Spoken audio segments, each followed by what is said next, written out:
नमस्कार, आप देख रहे हैं पायनियर हरियाणा और मैं हूं आपके साथ कृष्णा सिंह। देश में जहां एक तरफ गर्मी का कहर बढ़ रहा है और कई राज्यों में जो पारा है 40 के ऊपर चल रहा है, वहीं दूसरी तरफ पावर प्लांट्स में कोयले की कमी के कारण जो बिजली का संकट गहराया हुआ है और पूरे देश के कई राज्यों में हाहाकार मचा हुआ है। उद्योगपति परेशान है, आम जनता परेशान है, वहीं जो विपक्षी है वो भी मोदी सरकार पर हमलावर है। इसी बीच हमारे साथ जुड़े हैं कांग्रेस के प्रदेश प्रवक्ता सुमित गौड़ जी। उनसे जानेंगे कि जिस तरीके से पूरे देश भर के कई राज्यों में जो बिजली का संकट गरमाया हुआ है, हाहाकार मचा हुआ है, क्या कहना चाहेंगे आप इस मुद्दे पर? देखिए, मैं सबसे पहले कहना चाहूँगा, ना केवल हरियाणा में, पूरे देश में इस समय पूरा अव्यवस्था का माहौल है। हम किसी भी व्यवस्था की बात कर लें, चाहे वो क्राइम हो, चाहे वो बेरोजगारी हो और चाहे वो कुछ भी हो, महंगाई हो, लेकिन आज इस समय जो करंट जो मुद्दा है इस समय, जिससे पूरा देश हताहत है, और हरियाणा का तो आप समझ लीजिए बेड़ा गर्क कर दिया है इस बिजली के पावर कट ने। यहाँ पर ये हाल हो चुका है आज इस समय फरीदाबाद में, क्योंकि मैं फरीदाबाद से आता हूँ, फरीदाबाद की बात करूँगा। हालात सब जगह सेम है। फरीदाबाद में हालत आज ये है कि इन्वर्टर तक चार्ज नहीं हो पा रहे, इतने भयंकर कट हैं, क्योंकि इन्वर्टर को भी चार्ज होने के लिए बिजली चाहिए, तो बिजली नहीं मिल पा रही है। लोग हताहत हैं। आप देखिए, किसी के घर में छोटे बच्चे हैं, किसी के घर में बुजुर्ग माँ बाप हैं, ऊपर से कोविड की बीमारी भी चल रही है, तो सरकार की इस पूरी तरह से फेल्योर सामने आता है। अगर हम बात करें बिजली के बारे में, सरकार कुछ भी कह देगी, किसी से कोई भी स्टेटमेंट दिलवा देगी कि कहीं पावर प्लांट की रिपेयर है, कहीं कुछ है, तो अरे बीजेपी वालों पहले सो रहे थे क्या? मैं साफ तौर पे आपसे कहना चाहता हूं कि ए बीजेपी वालों, गूंगे बहलों, आप सो रहे थे क्या? सबको अगर कोयले की कमी थी, कोयला आप मंगवा लेते पहले। कांग्रेस सरकार ने भी, पार्टी ने भी सरकार चलाई है, एक नहीं 40 साल सरकार चलाई है, लेकिन मैं साफ तौर पर कहना चाहता हूँ, तब समस्या तब भी कभी कभार आ जाती थी, लेकिन तब समस्याओं का निवारण, जल्द निवारण होता था, मुश्किल से हार्डली सेम डे या नेक्स्ट डे। लेकिन अब तो आलम ये हो चुका है, आप किसी भी मुद्दे पे बात कर लें तो देखिए, ये अगर हम बात करेंगे, इस सरकार को 7 साल हो गए इस देश में और प्रदेश में। जो आदमी, जो पार्टी, जो सरकार, जो मंत्री 7 साल में व्यवस्था नहीं कर पाए सुचारू रूप से, वो आगे क्या करेंगे? इन्हें एक चीज बाखूबी आती है, उसमें इन्हें महारत हासिल है, उसमें इन्हें सलाम भी करते हैं हम लोग। एक तो जुमलेबाजी करने में, दूसरा जब भी किसी राज्य में चुनाव होते हैं, जाति व धर्मों के आधार पर लोगों को बांटते हैं, बरगलाते हैं, हिंसा करवाते हैं और चुनाव जीत जाते हैं। साफ कहता हूं मैं, आज आप आम आदमी को रोक के देख लो, पूछ के देख लो, पेट्रोल डीजल से तरस, बिजली से तरस, हर चीज से परेशान है, लहूलुहान है। लेकिन जैसे चुनाव आते हैं, इनके एजेंट वो बाहर, बिलों से बाहर निकल के आ जाते हैं, वो हिंदू मुस्लिम का विस्फोट कर देते हैं और बयान देके और इनसे पैसे लेके और वापस अपने बिलों में घुस जाते हैं चुनाव होते ही। और इसी आधार पे इन्होंने ये अभी जो 5 राज्यों के चुनाव हुए हैं, खासतौर पर यूपी की मैं बात करूंगा, वो भी इन्होंने धर्म व जाति आधार पर जीता है। नहीं तो कहीं ना 3 में थे ना 13 में थे, ना 3 में थे ना 13 में थे, लेकिन इन्होंने सोचा अभी हमें बंगाल में बड़ी तगड़ी पराजय मिली है, तो कहीं यूपी में हार हो गया तो हम देश से खत्म हो जाएंगे, इसलिए इन्होंने ऐसी रिफ्ट, ऐसी खाई खोद दी लोगों के बीच में, जिसकी भरपाई मुझे लगता नहीं कि मुमकिन है। और इस बिजली के संकट पर मैं फिर से आऊँगा, ये भी कहना चाहता हूँ, देखिए, अगर पावर प्लांट खराब है तो उनकी रिपेयर आपने पहले क्यों नहीं कराई? टर्न बाई टर्न करा लेते, सर्दियों में करा लेते, मार्च में करा लेते। जब आपको पता है, अभागी सरकार के नेताओं, जब आपको पता है कि अप्रैल ऑनवर्ड्स बिजली पाने की दिक्कत रहती है, तो क्यों नहीं पहले से तैयारियां करी? सिर्फ और सिर्फ चुनाव देखते हो और AAA के सिद्धांत पर काम करते हो। AAA की आपकी पॉलिसी है अडानी, अंबानी और आमदनी, आमदनी अपनी व अडानी अंबानी की, और आपको कोई नहीं दिखाई दे रहा, ये भोली जनता नहीं दिखाई दे रही। चुनाव आएंगे, चुनाव से पहले फिर आप बिजली चालू कर देंगे, चाहे आप साला पाकिस्तान से लेके आओ। मैं साफ कहना चाहता हूँ, चुनाव जिस दिन होंगे, चाहे वो फरीदाबाद नगर निगम के हों, चाहे वो हरियाणा प्रदेश के हों, चाहे देश में किसी कोने में हो, तब तो तुम बिजली ले आओगे, चाहे पाकिस्तान से हाथ जोड़ना, चाहे बांग्लादेश से हाथ जोड़ना, ले आओगे। लेकिन अब चुनाव नहीं है तो आपकी जिम्मेवारी खत्म है, जनता खत्म। फरीदाबाद के उद्योगपतियों की अगर बात करें तो बहुत ज्यादा परेशान है। ये भी नौबत आ गई, अगर ऐसी हालत बने रहे तो कहीं ना कहीं उनकी जो उन्हें यूनिट है वो बंद करानी पड़ सकती है, क्योंकि बिजली के संकट के चलते बहुत ज्यादा दिक्कतें उन्हें झेलनी पड़ रही हैं। क्योंकि पहले कोरोना महामारी के कारण जो अर्थव्यवस्था थी वो चरमरा गई थी, और अब जिस तरीके से बिजली का संकट बना हुआ है, कहीं ना कहीं बहुत ज्यादा परेशान है। देखिए, उद्योगपति चाहे देश का हो, हरियाणा का हो, सब परेशान है। आपके यहाँ से इंडिया से अगर मैं थोड़ा सा सब पीछे लेके जाना चाहूँगा, फोर्ड कंपनी चली गई, निशान वाले परसों चले गए। उद्योगपति चाहे बड़ा हो चाहे छोटा हो, अगर आप उसको दोहरी मार मार रहे हैं, एक कोविड की मार, एक महंगाई की मार। डीजल आपने कर दिया 100 पार, 100 के आसपास, किसी राज्य में 96 है, किसी राज्य में 100 पार भी है। पेट्रोल तो की तो पूछो मत। तो उद्योगपति, और बिजली आप दे नहीं रहे, ना आप उद्योगों को दे रहे हैं, ना आप रिहायशी क्षेत्रों में दे रहे हैं। पता नहीं बिजली का क्या कर रहे हैं आप लोग, अडानी अंबानी को दे रहे हैं या कहाँ दे रहे हैं, ये पता नहीं हमारे को। लेकिन आज उद्योगपति करे तो क्या करे, बीजेपी सरकार ने ऐसी अवस्था कर दी, कल को उद्योग जब बंद हो, बारी बारी उद्योग बंद होते जा रहे हैं, बेरोजगारी बढ़ेगी और क्राइम भी बढ़ेगा, क्योंकि बेरोजगारी और क्राइम का चोली दामन का साथ होता है। जब युवा बेरोजगार होते हैं, कोई भी बेरोजगार होता है, तो उसके बाद दो ही रास्ते होते हैं, या तो वो आत्महत्या करे, या वो क्राइम करे, या वो कहीं फ्रॉड करे, 420 करे। तो आप बीजेपी सरकार जो है, ये अपराध की जननी भी यही है, महंगाई की जननी भी यही है, बिजली की परेशानी, सबकी जननी ये है। अभागी सरकार है। मैं इसे बीजेपी सरकार नहीं कहता। जब से सरकार आई है 7 साल से, आप जितनी भी बीमारियां हैं, चाहे कोविड हो, चाहे किसी और देश में भूकंप हो, ये पूरे वर्ल्ड को लेके बैठ जाएगी, ऐसी सरकार है जी। हरियाणा के बिजली मंत्री का कहना है कि हरियाणा में जो बिजली का संकट है वो कोई संकट नहीं है। 400 से 500 मेगावाट की कमी है। अगर देखा जाए तो कहीं ना कहीं 1500 से लेकर 2000 मेगावाट की जरूरत है, लेकिन उनका कहना है कि ये कोई संकट नहीं है। क्या कहना चाहेंगे बिजली मंत्री जी?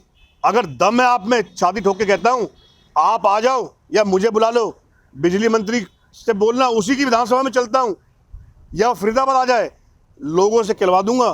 बिजली मंत्री को ये जरूर कह देना कि अपने साथ गनमैन ना ले, अपने ऊपर एक टोपी पहन ले। अगर सच्चाई का सामना करना है, हकीकत जाननी है, अपने ऊपर ऐसी तैसी करवानी है, तो मेरे साथ चलो, हम बताएंगे। एक आम आदमी की हैसियत से कह रहा हूँ, लेमैन की हैसियत से कह रहा हूँ। आज आप किसी भी गली में जाइए, लोगों के इन्वर्टर तक बैठ चुके हैं, चार्ज कैसे होंगे? और ये तो बस डींगे हाँकते हैं। बिजली, किसान परेशान है। किसान को आप ये बताइए, जब किसान को बिजली नहीं मिलेगी, डीजल महंगा हो चुका है, तो फसलें खराब होंगी। ये अब इन्होंने 5 चुनाव से पहले किसान अध्यादेश भी वापस ले लिया, सारे काम कर लिया। ये सरकार समय आने पर महीने 2 महीने के लिए कुछ भी कर सकती है। पेट्रोल डीजल के दाम बढ़ाने बंद कर दिए थे। जैसे चुनाव आए, चुनाव इन्होंने जीत लिए कुछ राज्यों में, जाति और धर्मों के नाम पे लोगों को बांट के, और उसके बाद फिर पेट्रोल डीजल की मार मारनी शुरू कर दी। ये मुझे एक कोना बता दो बीजेपी वालों, एक तरीका कि आप किसी भी तरीके से जनता को रिलीफ दे रहे हैं, एक तरीका मुझे बता देना। मैं खुद आपकी शाबाशी दूंगा, मैं खुद आपको, आपके नेताओं को, मंत्रियों को गुलदस्ते देने आऊंगा। लेकिन आप मुझे ये बता दो, साबित विद प्रूफ, विद फैक्ट्स, कि जनता का कौन सा कोना आप भर रहे हैं। मैं उन्होंने ये भी कहा था कि पिछले हफ्ते 2 बार कह चुके हैं कि कुछ ही दिनों में बिजली है जो संकट गरमाया वो खत्म हो जाएगा, लेकिन सोमवार को उन्होंने बोला था कि 2-4 दिनों में बिजली का जो संकट है वो ठीक हो जाएगा, लेकिन फिर से यही समस्या बनी हुई है। और आप क्या कहना चाहेंगे? हमारा अंतिम सवाल ये है, क्या लगता है कि ये ठीक हो पाएगी? ये सिर्फ जुमलों की सरकार है। अभी तो आप देखना, फरीदाबाद का आलम ये पानी की पीने के पानी की बूंद बूंद करके आ रहा है नलकों में। अभी तो अगले हफ्ते से अगले जो अगला महीना शुरू हो रहा है, इस फरीदाबाद क्षेत्र की मैं बात करूंगा, हाहाकार मचने लग गया अभी से ही। और अगले महीने जो मार्च अप्रैल, जो अपना मई जून जुलाई का जो क्रूशियल टाइम है, मुझे ये मैं साफ कहना चाहता हूँ, हम तो जितना हमसे बन पड़ेगा पानी की सप्लाई भी करेंगे, अपनी तरफ से पूरी कोशिश करेंगे। लेकिन इन्होंने कुछ नहीं करना, इन्होंने जनता को सिर्फ यात्राएं देनी है। मैं ये कहना चाहूँगा आपसे, और हमारे साथ हमारे साथी प्रवक्ता, हमारे वरिष्ठ नेता, प्रदेश के प्रवक्ता बड़े भाई जितेंद्र चंदेलिया जी भी हैं, तो आप उनका भी वर्णन लें। जी, क्या कहना चाहेंगे? जिस तरीके से बिजली का संकट पूरे देश के कई राज्यों में गरमाया हुआ है, गहराया हुआ है, जनता परेशान है। देखिए, बड़ा दुर्भाग्यपूर्ण है और बड़ा हास्यास्पद लगता है जिस प्रकार से बिजली मंत्री जी चौटाला साहब बयान दे रहे हैं, और मुख्यमंत्री जी जिस प्रकार बिल्कुल गंभीर नहीं दिखती इनकी सरकार डबल इंजन की, तो वो बड़ा दुर्भाग्यपूर्ण है।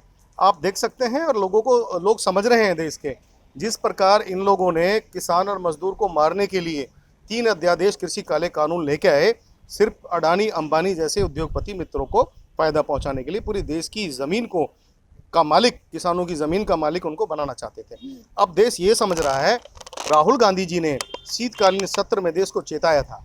प्रश्नकाल में राज्यसभा लोकसभा दोनों सदनों में, बड़े उच्च सदनों में राहुल गांधी जी ने कहा था कि ये मोदी जी की सरकार देश की पावर को देश की बिजली को अडानी अंबानी को बेचना चाहती है। इसलिए हरियाणा ही नहीं, पूरे देश के अंदर आज बिजली की जो समस्या है, पानी की जो समस्या है, जो हमारी मूलभूत चीज़ें हैं, उनसे बहुत बुरा हाल है। इनकी मंशा सिर्फ यही है, जैसे पूरे देश के सरकारी पीसीयूज इन्होंने बेच दिए, रेल, गेल, वेल, SAIL, ONGC, NHPC, MTNL, BSNL, airports, तमाम सरकारी पीसीयूज इन्होंने बेचे। उसी प्रकार जैसे देश के किसान ने अपनी शहादत देकर, अपनी कुर्बानी देकर, अपने संघर्ष से, अपने जुझारूपन से तो बचा लिया अपनी धरती को, अपनी ज़मीन को, लेकिन जिस प्रकार आज यहाँ पर आम जन परेशान है, आम व्यक्ति परेशान है, तो इसलिए परेशान है कि वो परेशान होकर कह दे कि हाँ भाई हम तो प्राइवेट बिजली का इस्तेमाल करेंगे।